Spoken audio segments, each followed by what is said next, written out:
بات یہی ہو رہی ہے کہ جو ہماری سفارتی یا ہماری عسکری یا ہماری معاشی کنڈیشن اس وقت جو پاکستان کی نظر آ رہی ہے، اس حوالے سے آپ اس تناظر میں کیا دیکھتے ہیں کہ پاکستان اس وقت کس پوزیشن پہ اور آگے اس کا کیا فیوچر ہمیں نظر آ رہا ہے؟ ایک تو آپ کا جو تھیم ہے یہ بڑا میں سمجھتا ہوں کہ ریلیونٹ ہے اور موجودہ حالات کے عین مطابق ہے کہ پاکستان کی سفارتی،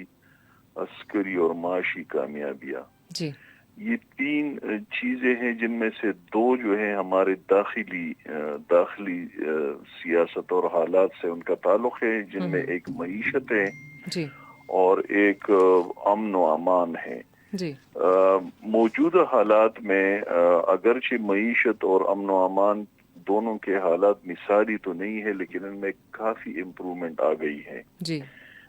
یعنی اگر ہم معیشت میں دیکھیں تو جو اکنامک سروے جاری ہوا ہے اور پھر بجٹ آیا ہے تو اس سے پتہ چلتا ہے کہ جو گروتھ ریٹ ہے ہمارا، جو کہ چند سال پہلے مائنس میں جا رہا تھا،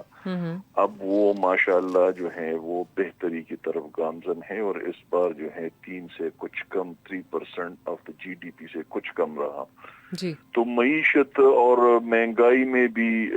کمی آئی ہے، تو مزید اس میں امپرومنٹ کی گنجائش ہے، لیکن ہم بہتری کی طرف جا رہے ہیں۔ ہمارا جو سٹاک ایکسچینج ہے اس میں وہاں سے بھی پازیٹیو جو ہیں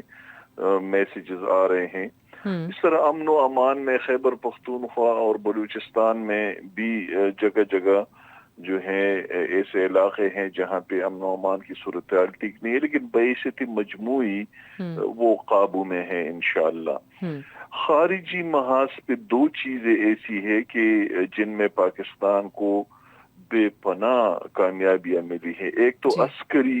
لیول پہ کہ جو انڈیا کے ساتھ مئی کے مہینے میں ایک مختصر سی جنگ ہوئی، جی، اور یہ جنگ جیسے کہ ماہرین کہتے کہ 80 سے لے کر 95 گھنٹے تک کی جنگ تھی، لیکن اس کے اثرات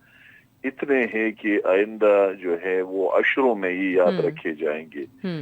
اس میں جو پاکستان کو کامیابی ملی، اس نے دنیا بھر میں یہ میسج بھیج دی، اور خاص طور پہ جو اس وقت اسرائیل اور ایران کی جنگ ہے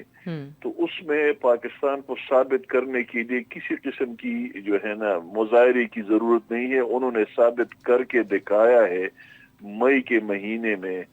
اور یہ میسج جو ہے وہ ہر